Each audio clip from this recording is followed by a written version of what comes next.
Boa tarde. Confesso-vos que foi muito difícil preparar uma pregação para hoje. Muito difícil. E não foi por falta de tempo. Não foi por ter tido uma noite animada ontem. Ok? Assisti duas crianças a partilharem o gelado. Foi um momento muito romântico. Mas o tema hoje, vamos dar continuidade a âncoras. Promessa de Deus. Ok? E o incrível disto é que quem me conhece sabe que eu sou uma pessoa muito metódica, detalhada. As pregações eu escrevo-as todas. Meto todas, tudo papel, tudo que eu acho que vou dizer, meto tudo. Nem que depois Deus mude tudo, mas eu coloco tudo, faço tudo direitinho. E ontem estava eu na minha saga para tentar fazer mais uma vez tudo, conforme costumo fazer, e Deus disse, não.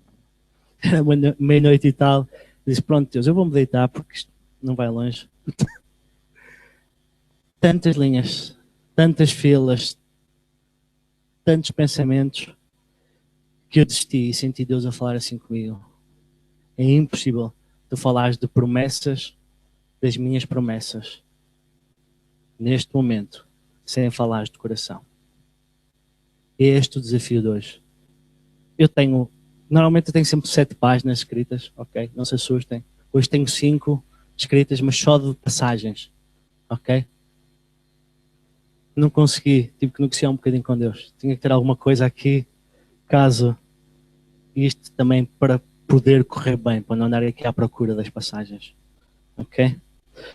Mas ânimo, ok? Eu estou a controlar para não sair e extravasar. Mas o que eu vos quero falar é exatamente isso hoje, que é, nós vimos, e o Mark e a Nath estava tudo combinado com eles, ok? Eles já fizeram a antecipação da pregação, e sem dúvida, estou a brincar, não estava combinado, mas não podemos falar da promessa de Deus, e eu vou tirar o plural, promessa de Deus, sem termos noção que é uma promessa de amor. Foi curioso quando eu e o Marco planeamos isto, estilo homem, nós nem nos lembramos desta data, não é? O dia dos namorados, e que sem dúvida, promessa de Deus é a melhor altura para falar de amor.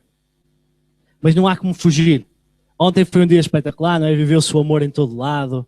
Uns prepararam um gin para a esposa, não é? Um porto tónico maravilhoso. Outros foram levar a esposa a comer em sítios maravilhosos, com comida espetacular. Outros, como eu já disse, ficaram em casa a ver 2 crianças a partilhar um gelado. Foi um momento espetacular também, muito empolgante. Mas por todo lado havia amor, correto? E hoje é inevitável que nós falemos de amor aqui. Um amor verdadeiro, um amor único, um amor perfeito, um amor imperecível, um amor que não tem fim. Como se diria em inglês, um never end, não é? Qualquer coisa, amor, love. Quando Deus falou comigo para falar de coração, isto tudo porque eu não conseguia fazer de outra forma, que era eu quando queria falar sobre a promessa de Deus, eu começava no início da Bíblia. E eu comecei a entrar em pânico. Como é que eu vou pôr tudo escrito? Como é que eu vou falar sobre isto tudo? Ainda por cima, com o Marco não acredita que eu faço pregações de 30 minutos. É só o John, ou só o Júnior. Pregações de 30 minutos. Como é que eu ia pôr tudo isso? E então Deus colocou-me assim, uma passagem em 2 Coríntios, depois posso-vos passar, que fala exatamente de Paulo a falar com o povo de Coríntios e a dizer que o povo de Coríntios são as cartas vivas de Cristo. E que a lei de Cristo não está mais escrita nas tábuas de pedra, mas sim nas tábuas de carne, que são o nosso coração. Ok? E foi aí que eu disse, alto, realmente Deus, tens toda a razão. Vamos parar com isso. E então, eu não sei o que vocês estão à espera hoje. Não sei se vocês vêm com expectativas. Muitos já sabiam do tema. Mas eu vou-me focar em 2 promessas de Deus. Há quem diga que são 8.000 e tal. Há quem diga que são 100 e tal. Há quem diga que são mais que 10.000. Há quem diga que são o que for. Há quem diga o que quiser que diga. Podem dizer o que quiserem. Acrescentarem o que quiserem. Mas nos dias de hoje, vivemos apenas 2. promessas. 2 promessas que são até realmente sermos chamados. Porque eu podia falar aqui das promessas de prosperidade, era brilhante, era espetacular, saía aqui tudo com o ego lá em cima, porque Deus promete que... Amigos, vocês podem ter um Ferrari, podem ser ricos, podem ajudar quem quiserem, mas se morrer no dia seguinte não vos adianta de nada. Ponto. Essas promessas, Deus sim promete que nós iremos ser mais que vencedores, mas está-se a relegar para algo mais precioso. E eu sei que há malta que dá valor a isto e que quer ouvir e que vale a pena. Mas desculpem, irmãos, estamos apenas aqui a falar do Evangelho, quando nos focamos nisso, do Evangelho de necessidade. E por isso que muita gente não vem para Cristo. Porque nos dias de hoje há muita pouca gente com necessidade. Há muitas com necessidade, mas há muitas também que não têm necessidades. Há muitas que não têm dores no corpo, há muitas que não têm falta de dinheiro, há muitas que vivem bem, há muitas que têm uma data de coisas. E então, Cristo não é uma necessidade. E quando nós formos pregar para um pobre e falar para um pobre, ok, alguém que tem dificuldade, vamos todos não, e Deus pode te levantar, e Deus abençoa, Deus pode tirar da lixeira. Amém, pode sim, porque te dá uma perspectiva futura da sua promessa. Independentemente se ele te vai tornar rico, da classe média, ou continuares pobre, porque aí é que faz diferença. Porque o pobre, se não virá rico, se a promessa for baseada no dinheiro, ele rapidamente se vai desviar. O rico, se lhe prometermos problemas de saúde e ele não for curado, como é? Como é que fica a vontade de Deus? Seria a vontade de Deus nós estarmos a prometer que eles seriam curados? Não, nós podemos orar e acreditar que Deus tem poder para fazer se for a sua vontade. Mas nós temos que centrar as pessoas na sua vontade. E a sua vontade baseia-se em 2 pilares, a meu ver. Primeiro, para deixar logo grande moralização, que é a primeira promessa e veio através de aquele, através do qual foi feita a grande promessa, que foi através de Cristo. A primeira grande promessa foi tão simples como isto. Nós iremos ter problemas neste mundo. Boa a promessa? Certo? Foi o que Cristo disse? Eu vou-vos dar a passagem. João 16, versículo 33. Depois de Cristo dizer que ia ser espremido, triunfado, ok? Estava a facto que depois ia triunfar, mas os discípulos estavam a navegar, não faziam ideia o que é que estava a passar. Cristo diz assim, e eu digo-vos isso para que vocês não pereçam, porque vocês vão ter imensas dificuldades. E antes estava a dizer, vocês vão morrer por causa do meu nome. Ok? E se nós formos realmente ver quase todos os discípulos, se não me engano, quase todos eles foram mortos mesmo. Ok?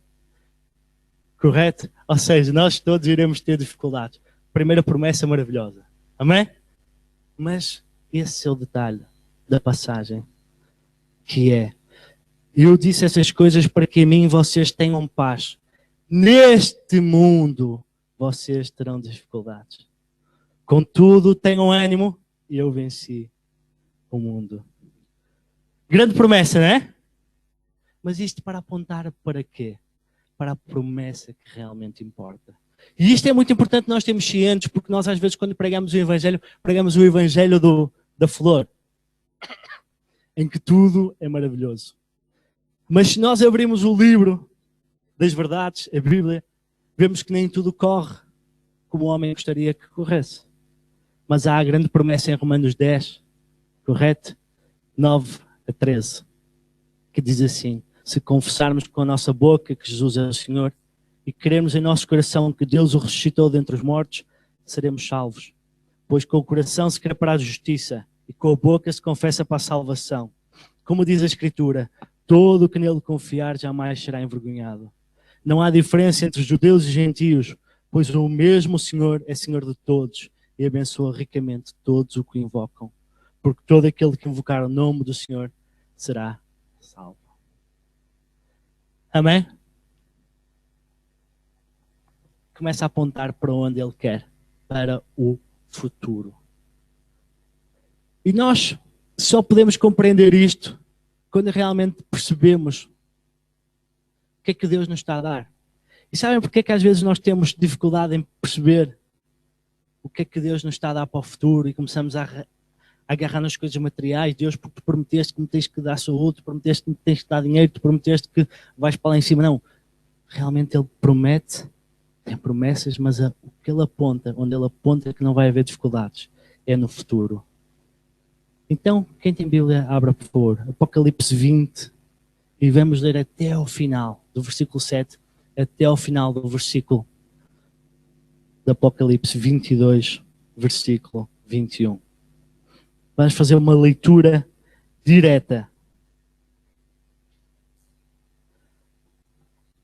Abram no capítulo 20, versículo 7. Vamos iniciar aí. Para vocês perceberem o que é a verdadeira promessa de Deus. Deem voltas para onde derem. Ele entregou-nos Cristo. Se nós cremos neles, seremos salvos. E o que é que vai representar essa salvação?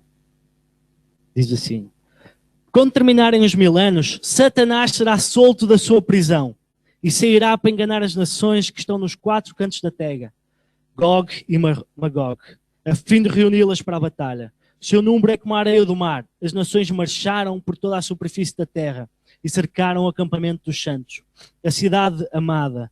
Mas um fogo desceu do céu e os devorou. O diabo que as enganava foi lançado no lago de fogo, que arde com enxofre, onde já haviam sido lançadas a besta e o falso profeta. Eles serão atormentados dia e noite para todo o sempre. Depois, um grande trono branco e aquele que nele estavam assentado. A terra e o céu fugiram da sua presença e não se encontrou lugar para eles.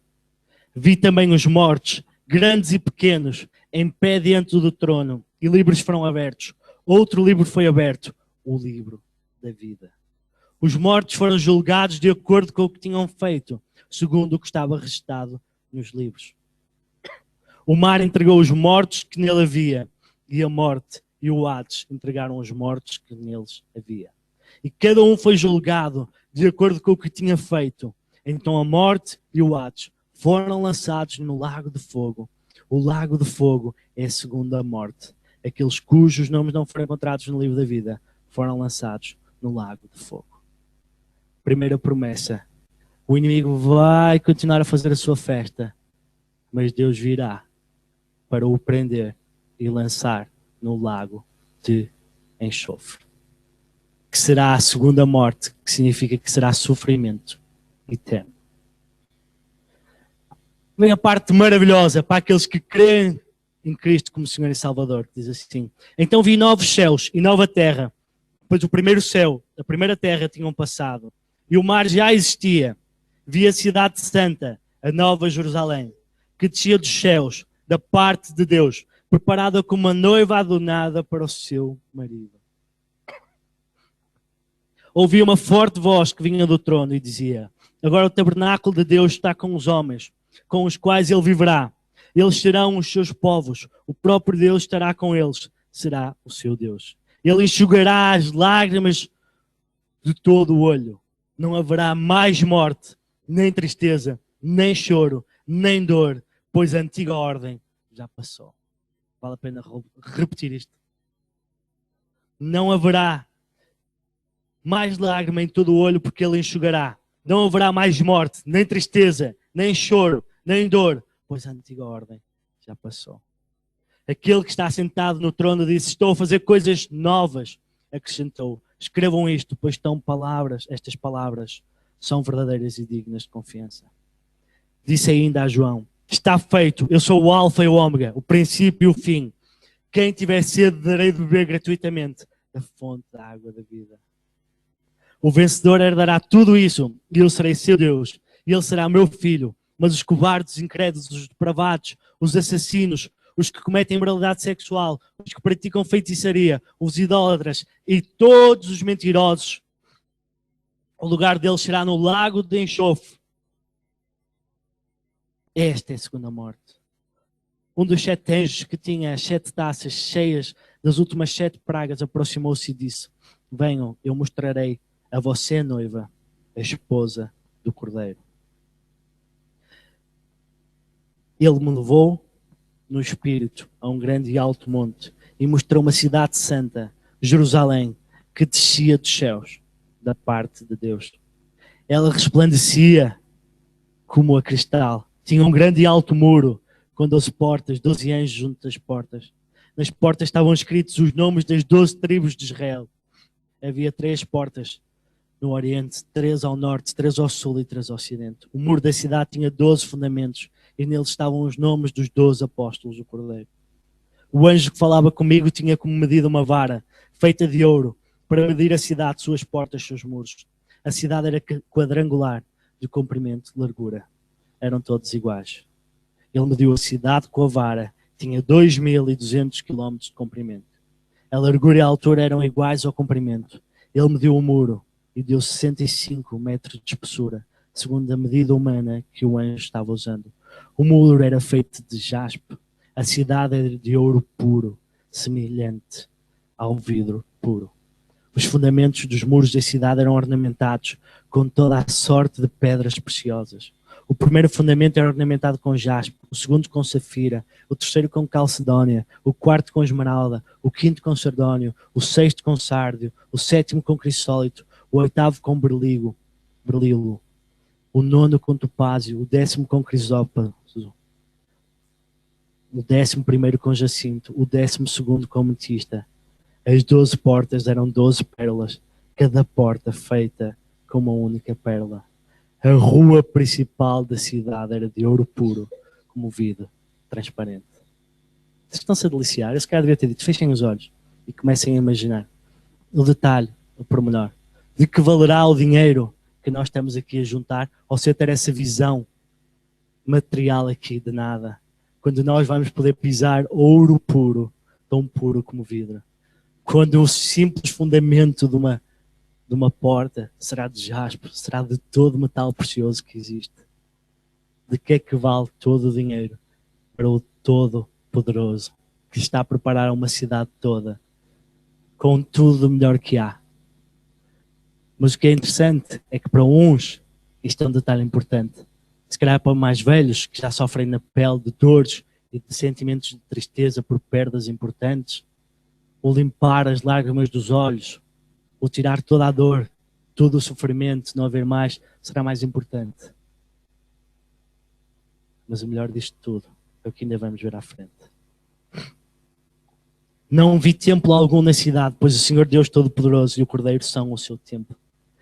A cidade não precisa de sol nem lua para brilharem sobre ela, pois a glória de Deus a ilumina. O Cordeiro é a sua candeia. As nações andarão em sua luz e os reis da terra lhe trarão a sua glória. Suas portas jamais fecharão de dia, pois ali não haverá noite, não haverá trevas, não haverá escuridão. Glória e honra às nações lhe serão trazidas. Nela jamais entrará impuro, nem ninguém que pratique o que é vergonhoso ou enganoso, mas unicamente aqueles cujos nomes estão escritos no livro do Cordeiro. 22. Apocalipse 22. Então o anjo me mostrou o rio de água viva, que claro como cristal, fluía do trono de Deus e do Cordeiro. Há vida. Flui do trono, flui de Deus, rio de água viva significa há vida. Não é aquela seca que no mundo tentam nos vender do céu. Não, há vida. Não há ranger, não há choro, não há tristeza, há alegria, há glória. Amém? Só sou eu que me maravilho com isto? No meio da rua principal, de cada lado do rio, estava a árvore da vida, que frutificava 12 vezes por ano, uma por mês. As folhas da árvore servem para a cura das nações. Já não haverá maldição nenhuma. Está tudo quebrado. O trono de Deus e do Cordeiro estará na cidade. Os seus servos o servirão. Eles verão a sua face e o seu nome estará na testa deles. Nós aqui clamamos, Deus, mostra-me a tua face. Ele a revelará a todo momento. Não haverá mais noite. Eles não precisam de luz, de candeia, nem de luz do sol, pois o Senhor Deus os iluminará. E eles reinarão para todo sempre. O anjo disse: estas palavras são dignas de confiança e verdadeiras. E entra a promessa. O Senhor, o Deus dos espíritos profetas, enviou o seu anjo para mostrar aos seus servos as coisas que em breve hão de acontecer. Jesus vem em breve. Glória a Deus. Eis que vem em breve. Feliz é aquele que guarda as palavras da profecia deste livro. Eu, João, sou aquele que ouviu e viu estas coisas. Tendo-as ouvido, visto, caí aos pés do anjo que mostrou tudo aquilo para adorá-lo. Mas ele me disse, não faça isso. Sou servo como vocês, seus irmãos, os profetas, e como os guardam as palavras deste livro. Adora a Deus. Então me disse, não sela as palavras da profecia deste livro, pois o tempo está próximo. Continua o injusto a praticar injustiça, continua o imundo na imundice, continua o justo a praticar justiça e continua o santo a santificar-se. Eis que vem em breve. A minha recompensa está comigo e eu retribuirei a cada um de acordo com o que fez. Eu sou o Alfa e o Ômega, o primeiro e o último, o princípio e o fim. Felizes os que lavam as suas vestes e assim têm direito à árvore da vida e podem entrar na cidade pelas portas. Sem ser com fogo no rabo, não é, Marco?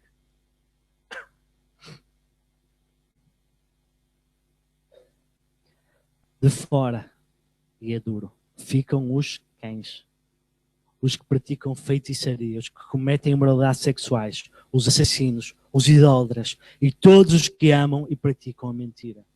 Eu, Jesus, enviei o meu anjo para dar a vocês esse testemunho que diz respeito às igrejas. Eu sou a raiz, o descendente de Davi e o resplandecente estrela da manhã. O Espírito e a noiva dizem, vem, e todo aquele que ouvir, diga, vem. Quem tiver sede, venha, e quem quiser beba da graça da água da vida. Declara todos os que ouvem as palavras da profecia deste livro. Se alguém acrescentar algo, Deus lhe acrescentará as pragas descritas neste livro. Se alguém tirar alguma palavra deste livro da profecia, Deus tirará dele a sua parte do árvore da vida e na cidade santa, que são descritas neste livro. Aquele que dá testemunho destas coisas diz, sim, venho em breve. Amém. Vem, Senhor Jesus. A graça do Senhor Jesus seja com todos. Amém.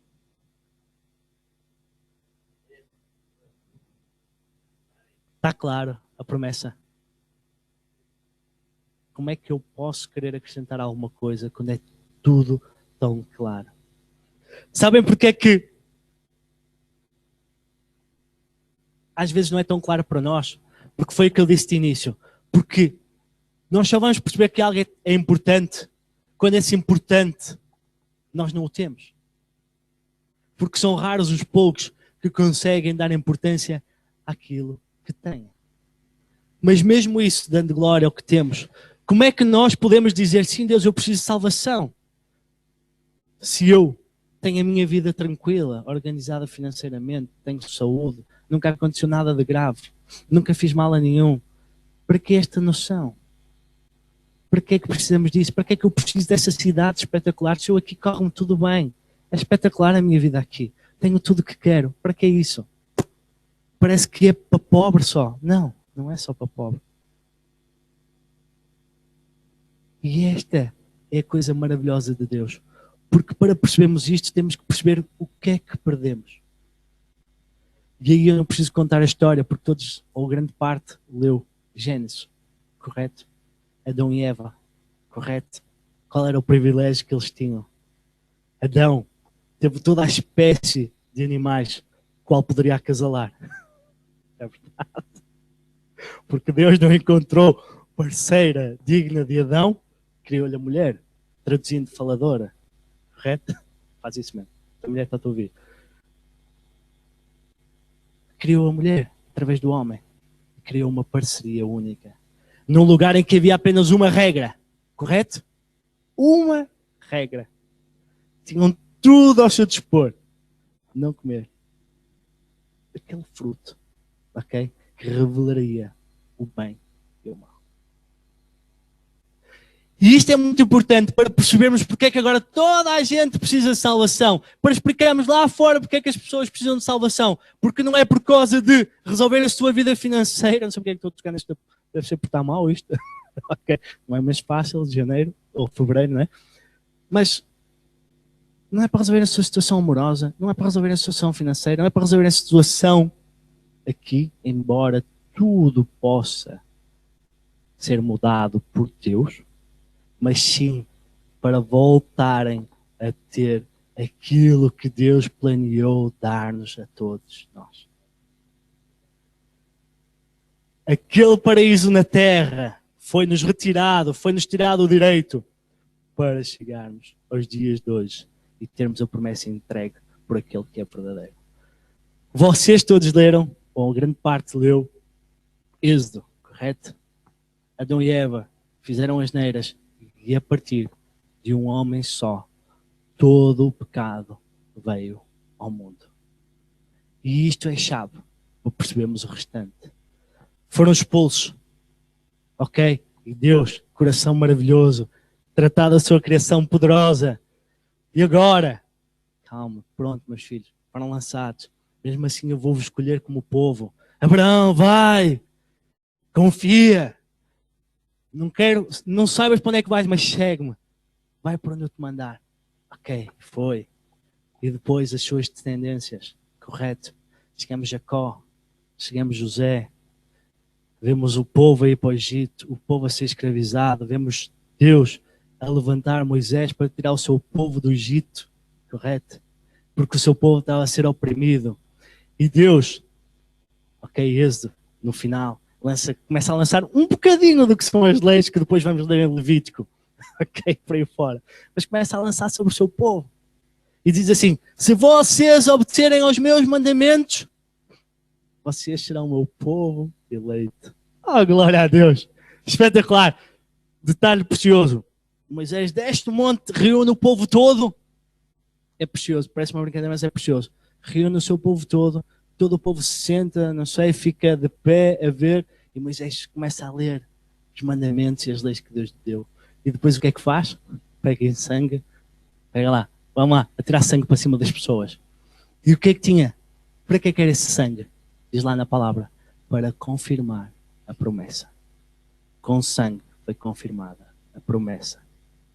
Já estão a perceber para que é importante o detalhe? Amém? Mas o que é que aconteceu? O povo, espetacular, povo de Deus, nuvem de Deus à frente, fala que a nuvem que fornecia a luz, quando foram perseguidos, fornecia a escuridão aos de trás, mas mesmo assim o povo, vamos fazer um bezerro que é uma maravilha. Isso foi um bocadinho antes, depois da expressão. Mas ok, mas não só, sempre a queixar-se, sempre a comer. E a cuspir no prato que comia. É uma expressão que eu gosto bastante. Não chegou. O povo depois continuou teimoso. Foram levantados juízes. Não chegou. O povo clamou por reis. Querem reis? Não chego eu. O rei dos reis, o senhor dos senhores. Eu dou os reis. Mas vocês é que pediram. Os reis não chegaram. Era demasiado pesado para o povo. Até que chegamos aos dias de hoje. Tudo isto nos foi dado, mas o povo sempre cuspiu. Porque a lei era demasiado pesada para que o povo conseguisse cumprir. Amém? Por isso,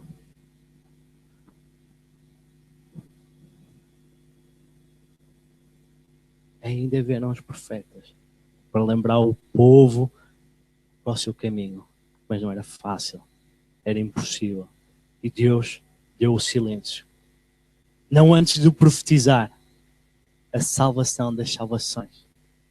Amém?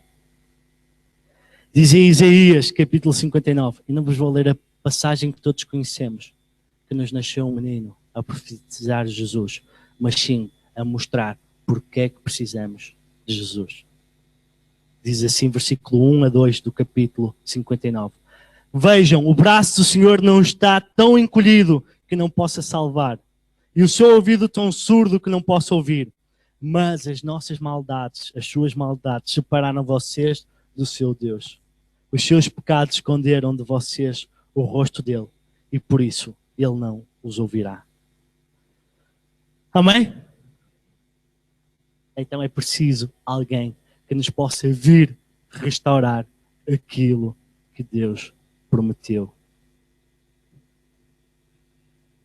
Há alguém que não precisa de salvação. Alguém quer arriscar? É tão difícil. Precisamos de salvação ou não? Romanos capítulo 3, versículo 9 a 26. Não vou ler tudo. Mas só salientar aqui algumas coisas, que é: não há nenhum justo, nenhum sequer. Ninguém se orgulha de ser mais justo, ou de ser mais digno, ou porque tem salvação que é superior ao outro, porque esse mesmo não é justo. Versículo 21, e aí vamos ler então até ao final. Mas agora se manifestou uma justiça que provém de Deus, independentemente da lei, da qual testemunharam a lei e os profetas. Justiça de Deus mediante a fé em Cristo Jesus para todos os que creem. Não há distinção. Não há distinção. Pois todos pecaram e todos estão destituídos da glória de Deus, sendo justificados gratuitamente por sua graça, por meio da redenção que há em Cristo Jesus. Deus o ofereceu como sacrifício para propiciação mediante a fé, ou seja, para oferta por nós, pelo sangue, demonstrando a sua justiça. Em sua tolerância, havia deixado impunes os pecados anteriormente cometidos, mas no presente demonstrou a sua justiça, a fim de ser justo e justificador daquele que tem fé em Jesus. Amém? Outro detalhe importante, irmãos, é acerca das promessas. Porque Deus, tu és um Deus justo e tu vais fazer justiça àquele que me fez mal. A justiça de Deus baseia-se num princípio. E retenham bem isto. Ele é nosso justificador, porque Ele nos colocou justos perante Deus. Essa é a justiça de Cristo para nós. Essa é a justiça de Deus para nós. Nós antes éramos entregáveis, e esta é a palavra, aos olhos de Deus. Agora somos justos, porque Ele nos justificou. E qual é o passo para isso então? É reconhecer mesmo que nós somos miseráveis.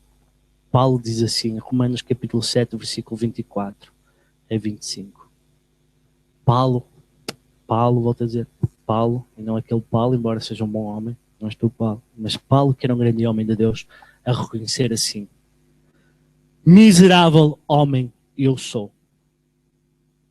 Quem me libertará deste corpo que está sujeito a esta morte? Graças a Deus por Jesus Cristo nosso Senhor. De modo que com a mente eu próprio sou escravo da lei de Deus, mas com a carne da lei do pecado. Graças a Deus pela salvação em Cristo Jesus, porque senão não tinha qualquer tipo de hipótese. Glória ao nosso Deus.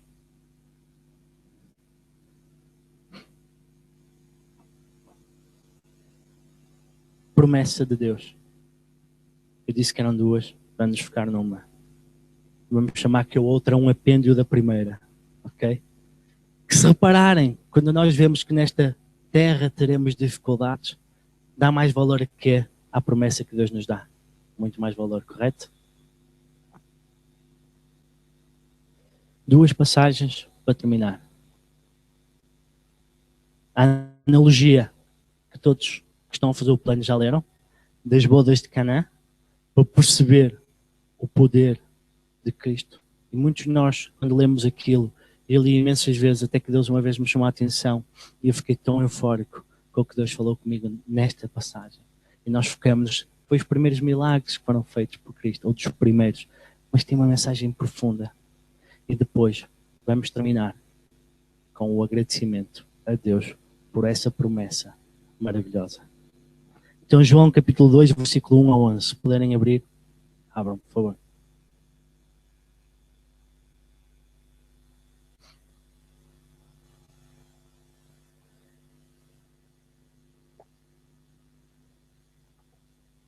Quem era João?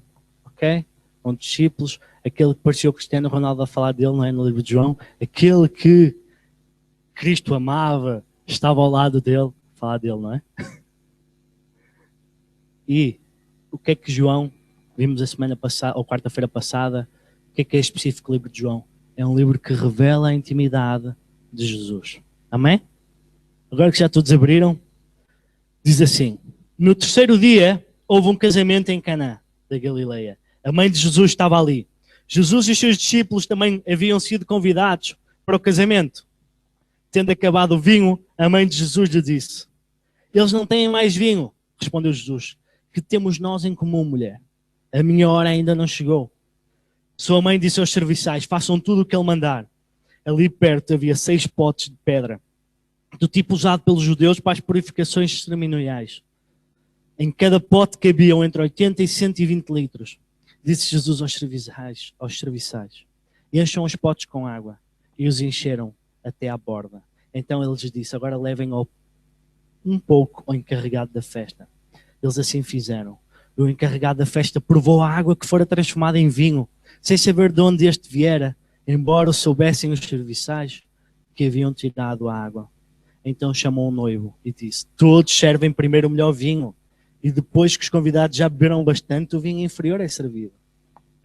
Mas você, guardou o melhor até agora. Este sinal milagroso em Caná da Galileia foi o primeiro que Jesus realizou. Revelou assim a sua glória e os seus discípulos creram nele. Irmãos, quer arriscar o que é que Jesus estava a querer fazer aqui? Embebedar ainda mais o povo? Seria isso? Amém. E porquê? Que tipo de mensagem é que ele queria passar? Diga lá agora acerta sempre, diga lá. Também está aí preso. Amém. Qual foi a história de tudo que eu vos dei até agora? Uma história de perdição para entrar na promessa. Uma promessa, falamos de duas. Da promessa inicial em que o povo iria para a terra de leite e mel. Não disse isso, menciono agora.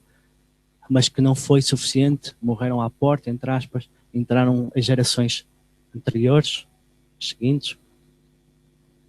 E depois, essa foi trocada por uma promessa superior, que é bem melhor do que a primeira promessa. Então aqui começa a desplotar. Qual é o sinal que normalmente é utilizado? Lembra-se de atirar o sangue para cima das pessoas? Qual é o sinal da confirmação da promessa de Deus conosco? É o sangue. A antiga promessa com a nova promessa, com a morte de Cristo.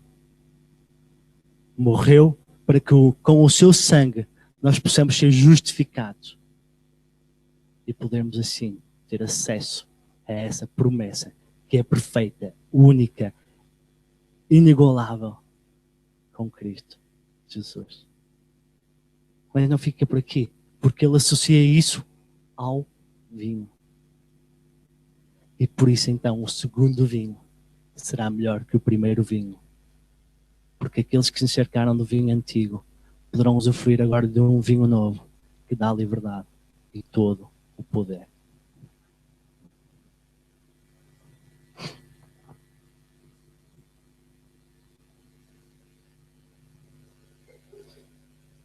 Ter em mente, para terminar, duas coisas. Eu peço desculpa que eu disse que eram só 2 versículos, mas sou obrigado aqui a dizer mais um. Hebreus capítulo 10, versículo 22 a 23, que diz assim: assim, estava Paulo a escrever aos Hebreus, aproximemo-nos de Deus com um coração sincero e com plena convicção de fé, tendo os corações aspergidos para nos purificar de uma consciência culpada e os nossos corpos lavados em água pura. Hebreus capítulo 10, versículo 22 a 23. Diz assim o versículo 22. Assim, aproximemo-nos de Deus com um coração sincero, com plena convicção de fé, tendo os corações aspergidos para nos purificar de uma consciência culpada e os nossos corpos lavados em água pura. Então fazemos o que? Versículo 23. Apeguemo-nos com firmeza à esperança que professamos, pois aquele que prometeu é fiel. Hebreus. Aquele que prometeu é fiel. Amém? Vocês podem basicamente ler o livro todo de Hebreus. Mas se quiserem anotar Hebreus 6, versículo 13 a 20, vão ver lá o versículo diz assim: temos essa esperança como âncora da alma, firme e segura, a qual adentra o santuário interior, por trás do véu, onde Jesus, que nos precedeu, entrou em nosso lugar, tornando-se sacerdote para sempre. Amém? Segundo a ordem de Melquisedeque. Terminando. Vamos-nos pegar com firmeza à esperança que professamos, pois aquele que prometeu é fiel. A promessa de Deus aponta para uma coisa, que é para a nossa santidade. Sem a santidade, nós não podemos aceder a esta promessa. Todas as passagens podem abrir Hebreus. Eu ontem li Hebreus quase todo novamente. Apontam para a santidade que tem a ver para que nós possamos ter acesso a essa promessa. A concluir então, eu quero concluir em gratidão. Hebreus capítulo 12, versículo 28 a 29 diz assim. Capítulo 12, versículo 28 a 29. Portanto, já que estamos a receber um reino inabalável, lembra-se aquela longa leitura? Sejamos agradecidos e assim adoremos a Deus de modo aceitável, com reverência e temor, pois o nosso Deus é fogo consumidor. Para que é que serve o fogo? Para que? Amém? Vamos viver e usufruir dessa promessa. Não vamos fazer rodeios com as promessas que podemos ter nesta terra ou não. Porque isso são tudo acréscimos que Deus nos pode trazer. A promessa é clara e única. Que aponta para uma vida eterna, sem dor, sem sofrimento, com tudo o que temos de maravilhoso. E por isto, vale a pena lutar e não nos calarmos, porque há muita gente que precisa de ouvir isto.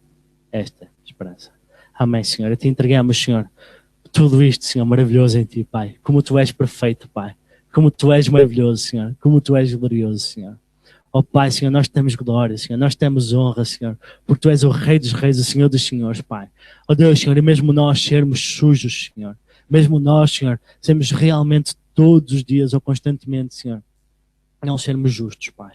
Em Teu Filho, em Cristo Jesus, nós somos justificados, Senhor. E assim arranjaste a forma, Senhor, para que nós possamos viver uma vida eterna ao Teu lado, Senhor. Todos aqueles que crerem no Teu Filho, Pai.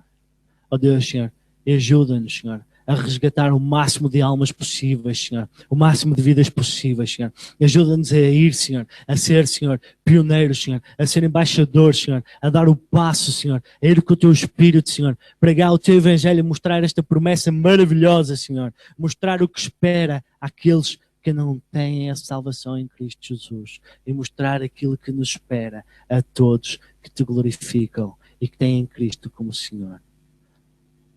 Damos honras e glórias porque Tu és verdadeiro, és fiel, não és filho do homem para mentir e vais cumprir. Amém, Senhor. Amém. Obrigado, Lino.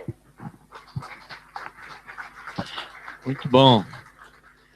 É possível, quando falamos sobre as promessas, fazer listas e listas e listas, porque realmente a Bíblia está cheia das promessas. Cada página, cada versículo praticamente é uma promessa de Deus. Há tantas promessas, mas Ele pintou a imagem total. De Gênesis até Apocalipse, do grande plano de Deus e grande promessa de Deus de restituir o nosso relacionamento com Ele, que é, em cima de tudo, a promessa mais importante. E, graças a Deus, estamos aqui. Nós conhecemos a promessa. Nós somos parte do plano de Deus, do grande plano de Deus, da promessa de Deus. E nós vamos viver na cidade do Novo Jerusalém, por causa da promessa em nome de Deus. Graças a Deus. Obrigado, Lino. Fantástico. Vamos pensar nisso esta semana. Deus é para nós. Quem pode ser contra nós? Vivemos no amor de Deus. Ele está conosco. Fantástico. Uma boa semana para todos. Até quarta.